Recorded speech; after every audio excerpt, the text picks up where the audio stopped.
भुगत ज्ञान दया भंडारन कट कट वाजै नाद। आपनाथ नाथी सब जाकी रिद्ध सिद्ध अवरा साध। संजोग विजोग दोए कार चलावें लेखे आवें भाग। आदेश तिसै आदेश आद अनील अनाद अनाहत जुग जुगे को वेश। हे जोगियो भुगत ਆਪਾਂ ਜਿਵੇਂ ਪ੍ਰਸ਼ਾਦ ਵੰਡਦੇ ਹਾਂ ਉਹ ਭੁਗਤ ਬੋਲਦੇ ਨੇ, ਜੋ ਉਹ ਚੂਰਮਾ ਵੰਡਦੇ ਨੇ ਉਹਨੂੰ ਭੁਗਤ ਕਹਿੰਦੇ ਹਨ। ਆਖਿਆ ਗਿਆਨ ਦੀ ਭੁਗਤ ਬਣਾਓ, ਗਿਆਨ ਵੰਡੋ, ਇਹ ਭੁਗਤ ਬਣਾਓ ਔਰ ਉਹਦੇ 'ਚ ਵਿਤਕਰਾ ਨਾ ਕਰੋ। ਦਇਆ ਭੰਡਾਰਨ, ਭੰਡਾਰਨ ਕਹਿੰਦੇ ਨੇ ਜਿਹੜੀ ਰਸੋਈ ਦੀ ਇੰਚਾਰਜ ਹੋਵੇ ਉਹਨੂੰ ਭੰਡਾਰੀ ਵੀ ਕਿਹਾ ਜਾਂਦਾ, ਉਹਨੂੰ ਭੰਡਾਰਨ ਵੀ ਕਿਹਾ। ਆਖਿਆ ਦਇਆ ਨੂੰ ਭੰਡਾਰਨ ਬਣਾਓ, ਵਰਤਾਵੀ ਦਇਆ ਨੂੰ ਬਣਾਓ, ਕਿਉਂਕਿ ਜੋਗੀ ਦਰਜਾ ਬਦਰਜਾ ਚੂਰਮਾ ਦਿੰਦੇ ਨੇ।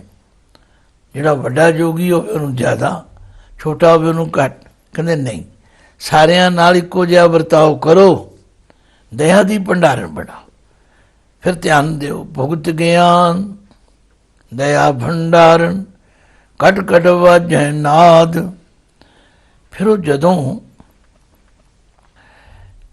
ਕੋਈ ਚੀਜ਼ ਵੰਡਣ ਲੱਗਦੇ ਨੇ ਉਹ ਇੱਕ ਸਿੰਗੀ ਵਜਾਉਂਦੇ ਨੇ, ਉਹਨੂੰ ਰਣ ਸਿੰਘਾ ਵੀ ਕਹਿੰਦੇ ਨੇ, ਰਣ ਸਿੰਘੀ ਵੀ ਕਹਿੰਦੇ ਨੇ। ਪਾਤਸ਼ਾਹ ਕਹਿੰਦੇ ਨੇ ਜਿਹੜਾ ਘੱਟ ਘੱਟ ਹਰ ਹਿਰਦੇ ਵਿੱਚ ਇਹ ਜੀਵਨ ਦੀ ਰੌ ਰੁਮਕ ਚੱਲ ਰਹੀ ਹੈ, ਇਹ ਨਾਦ ਵੱਜ ਰਿਹਾ ਹੈ, ਇਸ ਬਾਹਰਲੀ ਸਿੰਘੀ ਦੀ ਕੋਈ ਵਿਸ਼ੇਸ਼ਤਾ ਨਹੀਂ। ਕਟ ਕਟ ਵਾਜੈ ਨਾਦ ਆਪ ਨਾਥ ਨਾਥੀ ਸਭ ਜਾ ਕੀ। ਜਿਹੜਾ ਵੱਡਾ ਨਾਥ ਹੋਵੇ ਉਹਨੂੰ ਨਾਥ ਜੀ ਕਹਿੰਦੇ ਨੇ ਜੋਗੀਆਂ ਵਿੱਚ। ਪਾਤਸ਼ਾਹ ਕਹਿੰਦੇ ਨੇ ਉਹ ਪਰਮਾਤਮਾ ਆਪ ਸਭ ਤੋਂ ਵੱਡਾ ਨਾਥ। ਨਾਥੀ ਸਭ ਜਾ ਕੀ, ਜਿਸ ਦੀ ਨੱਥੀ ਹੋਈ ਸਾਰੀ ਸ੍ਰਿਸ਼ਟੀ ਹੈ, ਭਾਵ ਜਿਹਦੇ ਹੁਕਮ ਵਿੱਚ ਸਾਰੀ ਸ੍ਰਿਸ਼ਟੀ ਚੱਲ ਰਹੀ ਹੈ। ਨਾਥੀ ਸ਼ਬਦ ਜਿਹੜਾ ਹੈ ਨੱਥਣ ਤੋਂ ਹੈ। ਜਿਵੇਂ ਕਈ ਵਾਰ ਜ਼ਿਮੀਂਦਾਰ ਆਪਣੇ ਬਲਦਾਂ ਨੂੰ ਆਪਣੇ ਪਸ਼ੂਆਂ ਨੂੰ ਨੱਥ ਪਾ ਲੈਂਦੇ ਨੇ, ਤਾਂ ਇੱਥੇ ਨੱਥੀ ਤੋਂ ਮਤਲਬ ਹੈ ਕੰਟਰੋਲ ਵਿੱਚ, ਕਾਬੂ ਵਿੱਚ। ਆਪ ਨਾਥ ਨਾਥੀ ਸਭ ਜਾ ਕੀ ਰਿੱਧ ਸਿੱਧ ਅਵਰਾ ਸਾਧ। ਇਹ ਜਿਹੜੀਆਂ ਰਿੱਧੀਆਂ ਸਿੱਧੀਆਂ ਹਨ, ਅਵਰਾ ਸਾਧ ਦਾ ਮਤਲਬ ਹੈ ਇਹ ਪਰਮਾਤਮਾ ਤੋਂ ਤੋੜਨ ਵਾਲੀਆਂ ਹਨ, ਕਿਉਂਕਿ ਜਿਹੜਾ ਉਹਦੀ ਰਜ਼ਾ ਵਿੱਚ ਰਾਜ਼ੀ ਰਹਿੰਦਾ ਹੈ ਉਹ ਤੇ ਉਹਦੇ ਹੁਕਮ ਨੂੰ ਮੰਨਣ ਵਾਲਾ ਹੈ। ਪਰ ਜਿਹੜਾ ਇਸ ਤਰ੍ਹਾਂ ਦੀਆਂ ਰਿੱਧੀਆਂ ਸਿੱਧੀਆਂ ਤੇ ਕਰਾਮਾਤਾਂ ਦਾ ਧਾਰਨੀ ਹੋ ਜਾਂਦਾ ਹੈ, ਉਹ ਫਿਰ ਪਰਮਾਤਮਾ ਦੀ ਰਜ਼ਾ ਤੋਂ ਸੁਤੰਤਰ ਹੋ ਕੇ ਚੱਲਣਾ ਚਾਹੁੰਦਾ ਤੇ ਆਪਣੀਆਂ ਰਿੱਧੀਆਂ ਸਿੱਧੀਆਂ ਤੇ ਕਰਾਮਾਤਾਂ ਦੇ ਨਾਲ ਲੋਕਾਂ ਨੂੰ ਪ੍ਰਭਾਵਿਤ ਕਰਕੇ ਆਪਣੇ ਅਧੀਨ ਕਰਨਾ ਚਾਹੁੰਦਾ। ਗੁਰੂ ਪਾਤਸ਼ਾਹ ਇਸ ਨੂੰ ਕੰਡੈਮ ਕਰਦੇ ਨੇ। ਆਖਿਆ ਆਪਾਂ ਕੀ ਨਾਥ, ਤੁਸੀਂ ਕੀ ਨਾਥ ਬਣਨਾ? ਆਪ ਨਾਥ ਨਾਥੀ ਸਭ ਜਾ ਕੇ ਰਿੱਧ ਸਿੱਧ ਅਵਰਾ ਸਾਧ। ਇਹ ਜਿਹੜੀਆਂ ਰਿੱਧੀਆਂ ਸਿੱਧੀਆਂ ਹਨ ਇਹ ਤਾਂ ਪਰਮੇਸ਼ਵਰ ਤੋਂ ਮੁਨਕਰ ਕਰਨ ਵਾਲੇ ਸੁਆਦ ਹਨ। ਸੰਜੋਗ ਵਿਜੋਗ ਦੋਏ ਕਾਰ ਚਲਾਵੇਂ ਲੇਖੇ ਆਵੇਂ ਭਾਗ। ਆਖਿਆ ਇਹ ਸੰਜੋਗ ਤੇ ਵਿਜੋਗ, ਮਿਲਣਾ ਤੇ ਵਿਛੜਨਾ, ਇਹ ਦੋਵੇਂ ਸੰਸਾਰ ਦੀ ਕਾਰ ਚਲਾ ਰਹੇ ਨੇ ਔਰ ਲੇਖੇ ਆਵੇਂ ਭਾਗ। ਜੋ ਕਿਸੇ ਦੇ ਕਿਸਮਤ ਵਿੱਚ ਭਾਗਾਂ ਵਿੱਚ ਲਿਖਿਆ ਹੁੰਦਾ ਉਸ ਨੂੰ ਉਹੀ ਛਾਂਦਾ, ਓਨਾ ਹੀ ਗੱਫਾ ਮਿਲਦਾ ਹੈ। ਆਦੇਸ਼ ਤਿਸੈ ਆਦੇਸ਼, ਉਸ ਨੂੰ ਨਮਸਕਾਰ ਕਰੋ। ਆਦ ਅਨੀਲ ਅਨਾਦ ਅਨਾਹਤ ਜੁਗ ਜੁਗੇ ਕੋ ਵੇਸ। ਜਿਹੜਾ ਆਦ ਮੁੱਢ ਤੋਂ ਹੈ, ਅਨੀਲ ਜਿਸ ਦਾ ਕੋਈ ਰੰਗ ਰੂਪ ਜਾਂ ਜਿਸ ਤੇ ਕੋਈ ਕਲੰਕ ਨਹੀਂ। ਦੋਵੇਂ ਅਰਥ ਵਿਦਵਾਨਾਂ ਨੇ ਕੀਤੇ ਹਨ। ਅਨੀਲ ਤੋਂ ਭਾਵ ਹੈ ਜੋ ਕਿਸੇ ਕਲੰਕ ਤੋਂ ਰਹਿਤ। ਅਨਾਦ ਜਿਸ ਦਾ ਆਦ ਵੀ ਕੋਈ ਨਹੀਂ ਜਾਣਦਾ। ਅਨਾਹਤ ਜਿਸ ਦਾ ਕਦੇ ਹੱਥ ਨਹੀਂ ਹੁੰਦਾ। ਤੇ ਜੁਗ ਜੁਗ ਏਕੋ ਵੇਸ, ਹਰ ਯੁੱਗ ਵਿੱਚ ਜਿਸ ਦਾ ਇੱਕੋ ਜਿਹਾ ਪ੍ਰਭਾਵ ਹੈ। ਏਕਾ ਮਾਈ ਜੁਗਤ ਵਿਆਈ ਤਿੰਨ ਚੇਲੇ ਪਰਵਾਨ। ਇੱਕ ਸੰਸਾਰੀ ਇੱਕ ਭੰਡਾਰੀ ਇੱਕ ਲਾਏ ਦੀਵਾਨ। ਜਿਵ ਤਿਸ ਭਾਵੈ ਤਿਵੈ ਚਲਾਵੈ, ਜਿਵ ਹੋਵੈ ਫੁਰਮਾਨ। ਉਹ ਵੇਖੈ ਉਹਨਾਂ ਨਦਰ ਨਾ ਆਵੈ, ਬਹੁਤਾ ਇਹ ਵਿਡਾਨ।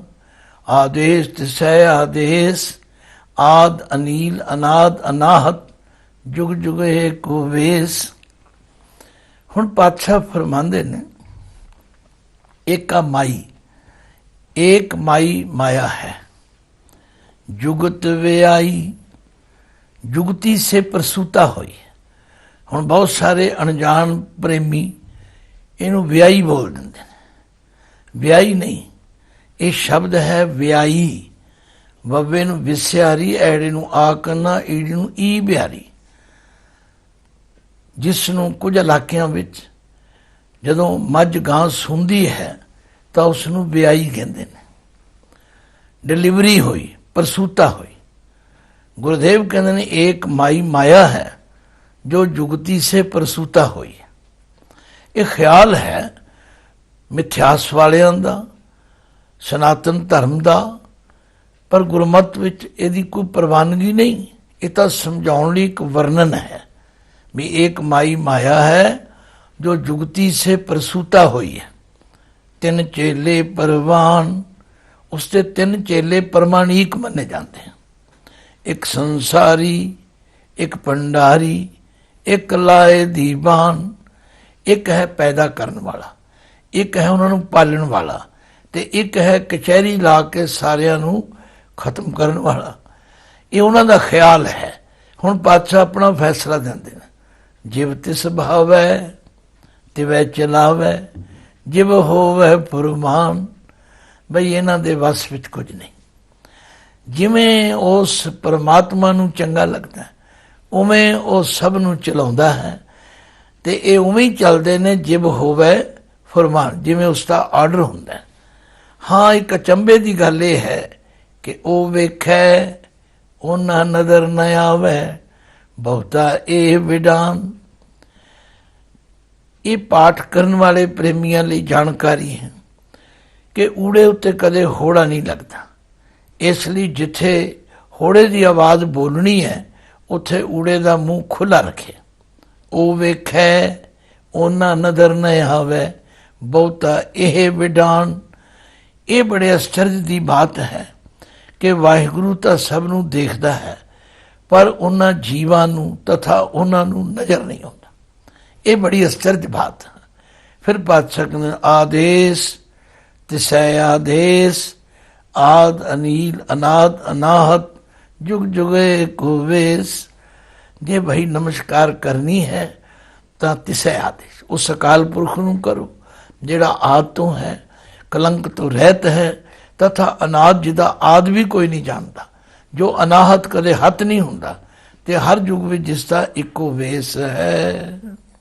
ਆਸਣ ਲੋਏ ਲੋਏ ਭੰਡਾਰ, ਜੋ ਕਿਛ ਪਾਇਆ ਸੋਏ ਕਾ ਵਾਰ। ਕਰ ਕਰ ਵੇਖੈ ਸਿਰਜਣਹਾਰ, ਨਾਨਕ ਸੱਚੇ ਕੀ ਸਾਚੀ ਕਾਰ। ਆਦੇਸ ਤਿਸੈ ਆਦੇਸ, ਆਦ ਅਨੀਲ ਅਨਾਦ ਅਨਾਹਤ, ਜੁਗ ਜੁਗੇ ਕੋ ਵੇਸ। ਹੁਣ ਪਾਤਸ਼ਾਹ 31 ਨੰਬਰ ਪੌੜੀ ਵਿੱਚ ਫਰਮਾਉਂਦੇ ਨੇ, ਜੋਗੀ ਲੋਕ ਜਿੱਥੇ ਰਹਿੰਦੇ ਬਹਿੰਦੇ ਹਨ ਉਹ ਆਪਣਾ ਆਸਣ ਕਹਿੰਦੇ ਹਨ। ਫਲਾਣੇ ਦਾ ਆਸਣ ਫਲਾਣੀ ਜਗ੍ਹਾ। ਜੇ ਇੱਕ ਦੂਜੇ ਨੂੰ ਵੀ ਪੁੱਛਦੇ ਨੇ ਤੁਹਾਡਾ ਆਸਣ ਕਿੱਥੇ, ਪਾਤਸ਼ਾਹ ਕਹਿੰਦੇ ਨੇ ਉਹ ਪਰਮਾਤਮਾ ਜਿਸ ਨੇ ਸ੍ਰਿਸ਼ਟੀ ਪੈਦਾ ਕੀਤੀ ਹੈ, ਜਿਹਦਾ ਉੱਪਰ ਜ਼ਿਕਰ ਚੱਲ ਰਿਹਾ ਹੈ ਕਿ ਆਦੇਸ ਤਿਸੈ ਆਦੇਸ, ਆਦ ਅਨੀਲ ਅਨਾਦ ਅਨਾਹਤ, ਜੁਗ ਜੁਗ ਏਕੋ ਵੇਸ।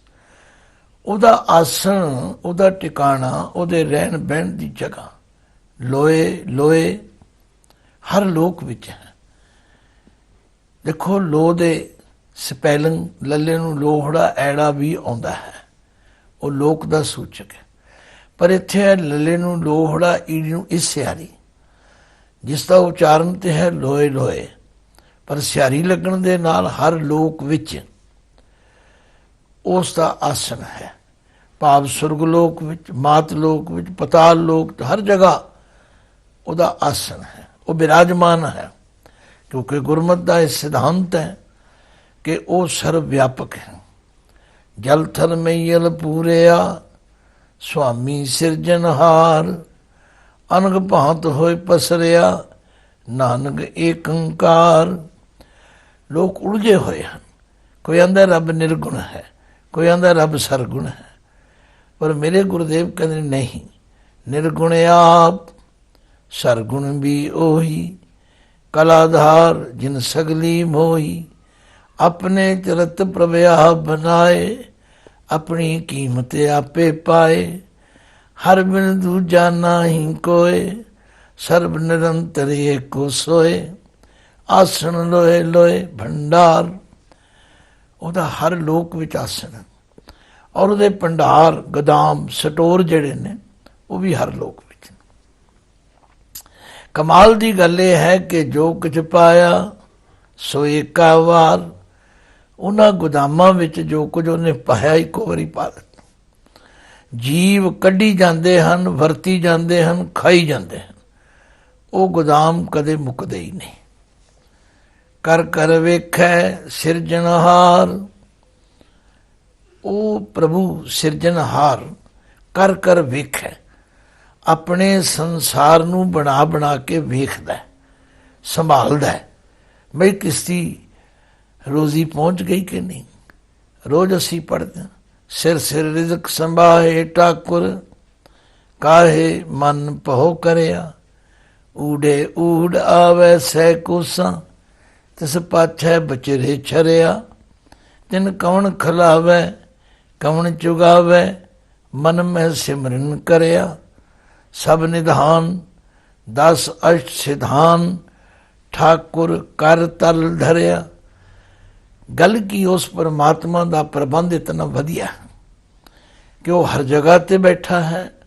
ਉਹਦੇ ਭੰਡਾਰ ਹਰ ਜਗ੍ਹਾ ਨੇ, ਔਰ ਉਸਨੇ ਭੰਡਾਰਾਂ ਵਿੱਚ ਜੋ ਕੁਝ ਪਾਇਆ ਇੱਕੋ ਵਾਰੀ ਪਾ ਦਿੱਤਾ। ਫਿਰ ਆਪਣੀ ਪੈਦਾ ਕੀਤੀ ਸ੍ਰਿਸ਼ਟੀ ਨੂੰ ਕਰ ਕਰਕੇ ਵੇਖਦਾ ਹੈ। ਨਾਨਕ ਸੱਚੇ ਕੀ ਸਾਚੀ ਕਾਰ, ਉਸ ਸੱਚੇ ਮਾਲਕ ਦੀ ਜਿਹੜੀ ਕਾਰ ਹੈ, ਉਹਦਾ ਜੋ ਕੰਮ ਹੈ, ਉਹਦੇ ਕਰਨ ਦਾ ਤਰੀਕਾ ਜੋ ਹੈ ਉਹ ਸੱਚਾ।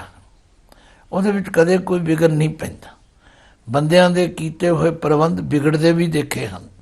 ਬੰਦਿਆਂ ਦੇ ਕੀਤੇ ਹੋਏ ਪ੍ਰਬੰਧਾਂ ਵਿੱਚ ਕਈ ਹੇਰ ਫੇਰ ਵੀ ਦੇਖੇ ਹਨ। ਪਰ ਮੇਰੇ ਵਾਹਿਗੁਰੂ ਅਕਾਲ ਪੁਰਖ ਦੀ ਪ੍ਰਬੰਧ ਸ਼ੈਲੀ ਜੋ ਹੈ ਉਹ ਇਤਨੀ ਵਧੀਆ ਹੈ ਕਿ ਉਹਦੇ ਵਿੱਚ ਕਦੇ ਕੋਈ ਵਿਘਨ ਨਹੀਂ ਪੈਂਦਾ।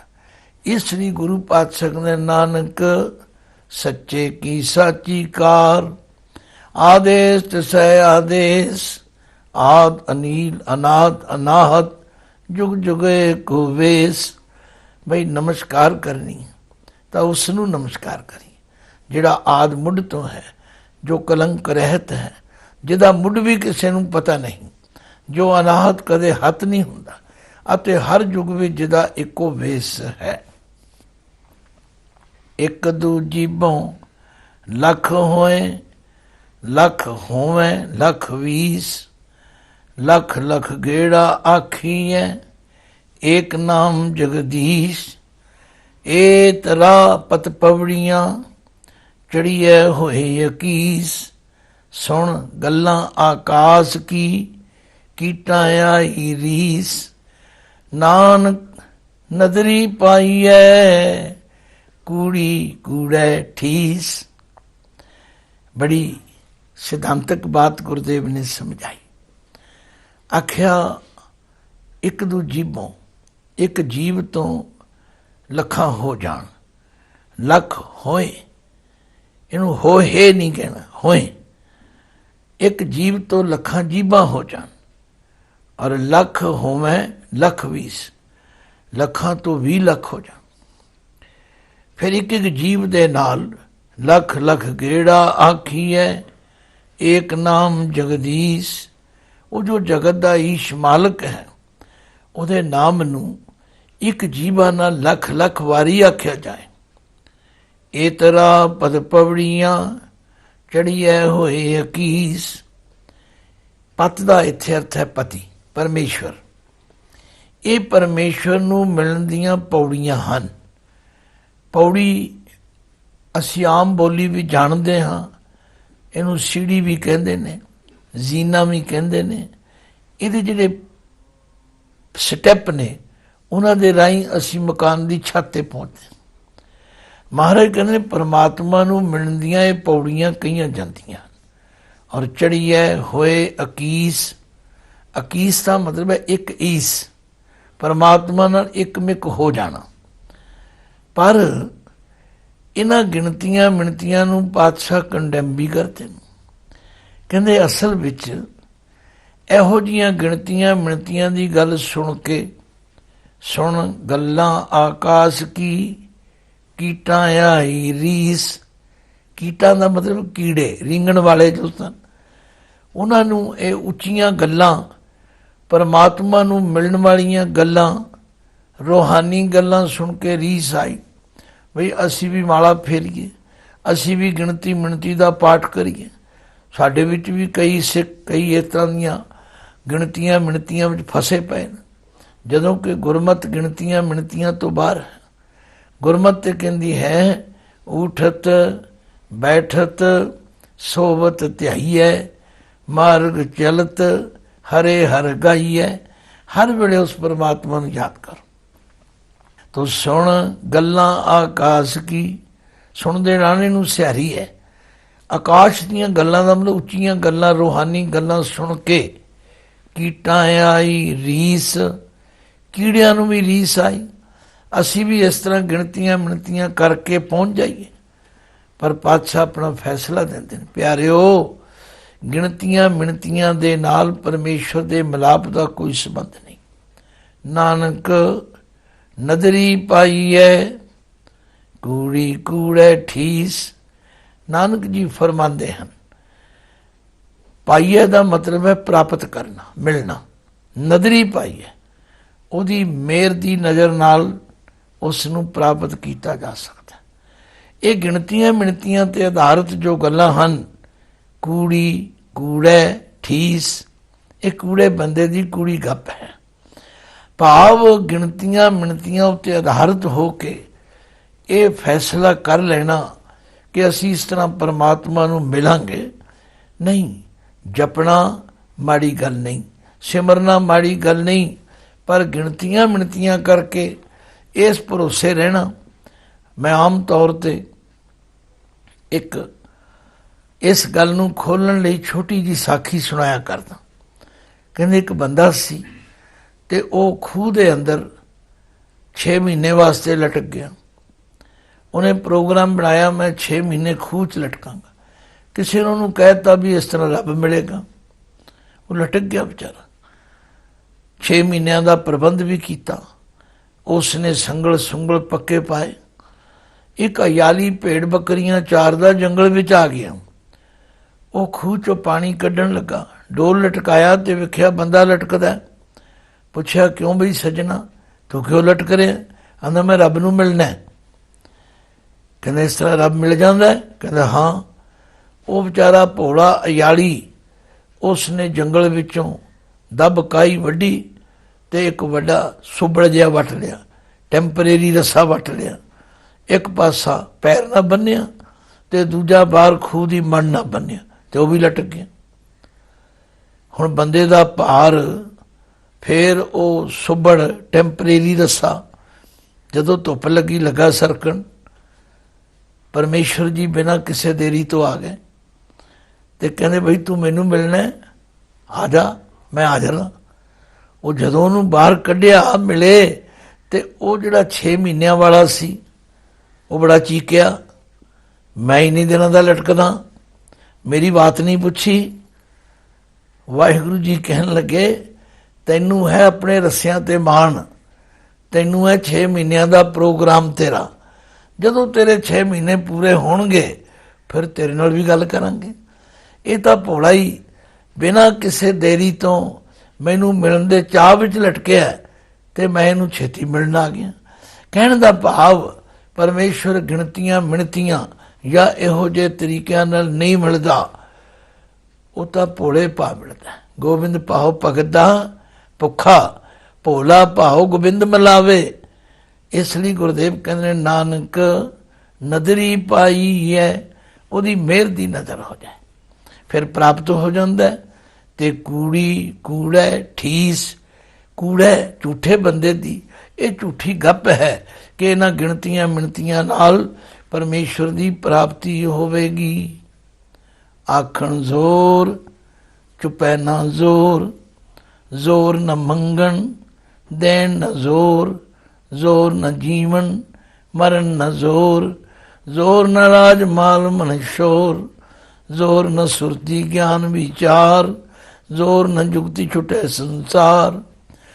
ਜਿਸ ਹੱਥ ਜ਼ੋਰ ਕਰ ਵੇਖੈ ਸੋਏ, ਨਾਨਕ ਉੱਤਮ ਨੀਚ ਨਾ ਕੋਏ। ਹੁਣ ਪਾਤਸ਼ਾਹ 33 ਨੰਬਰ ਪੌੜੀ ਵਿੱਚ ਫਰਮਾਉਂਦੇ ਨੇ ਆਖਣ ਜ਼ੋਰ ਚੁਪੈ ਨਾ ਜ਼ੋਰ। ਇਹ ਜਿਹੜਾ ਨਾਂ ਹੈ ਇਹ ਦੇਲੀ ਦੀਪਕ ਹੈ। ਨਾ ਸਾਡਾ ਆਖਣ ਵਿੱਚ ਜ਼ੋਰ ਹੈ, ਨਾ ਸਾਡਾ ਚੁੱਪ ਰਹਿਣ ਵਿੱਚ ਜ਼ੋਰ ਹੈ, ਪਰ ਸਾਡੀ ਸਮਰੱਥਾ ਨਹੀਂ ਅਸੀਂ ਕੁਝ ਕਹਿ ਸਕੀਏ ਜਾਂ ਚੁੱਪ ਰਹਿ ਸਕੀਏ।